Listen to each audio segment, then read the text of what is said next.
So going against Garza again, what was important against him the first time? What did you learn about playing against him the first time you guys met?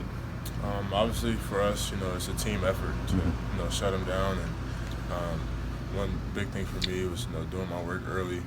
He's a big guy. When he gets you deep, he's pretty much going to score the ball every time. So the big thing for me is, like I said, doing my work early and not let him get deep and not let him get in rhythm and just fight the whole game.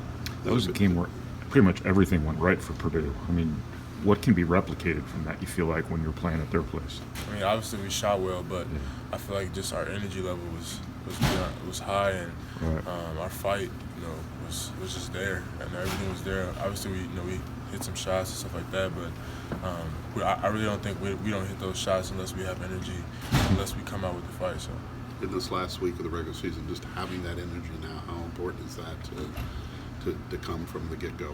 Very important, man. Everything counts at this point. It's very crucial. It's literally like a win or go home for us, and we're just trying our best to go out every game from here on out and play our hardest. With Iowa, although I think Garza got off to a good start against them, but was part of the key just making sure their other guys didn't get going especially from the perimeter? Yeah, and a lot of times that happens a lot.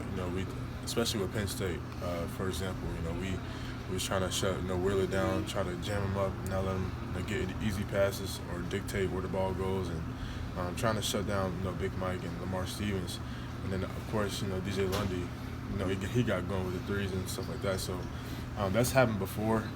Like I said, Coach harps on it a lot, and just trying to not let those other guys be a factor in the game. So obviously we want to shut down Luka, but like Wieskamp and Frederick and all those guys, they're good players, and you don't want them to get going. So how do you keep them off the glass? Because you did a good job of that with Garza last time. He only had, I think, one rebound the whole game. Obviously, he got his points, but how do you keep them as a team off the glass, especially Garza and Kreiner and guys like that? Man, it just starts with discipline. You gotta have pride in guarding your man, and like I said, if you do your work right, everything else will take care of itself. And a lot of times we watch things on film and we see, when I do my work early, go back and hit guys, it just all falls into place because I'm doing my job. And if everyone does their job, I don't think we'll have any problems on the glass. After the 4-game losing streak, did it feel like things got right against Indiana? Were there some pretty significant positives you can take from that, or is there still? I'm sure there's obviously still stuff to work on, but just where do you feel like you guys are after that win? I just feel like that game came at a great time for us. Obviously, besides our losing streak, it's IU. That's just a game you got to win, and obviously, that they gave us a little energy, gave us a little more fight. Right. I think a lot of times, us as a team, we kind of wait around for somebody to make something happen or make a play.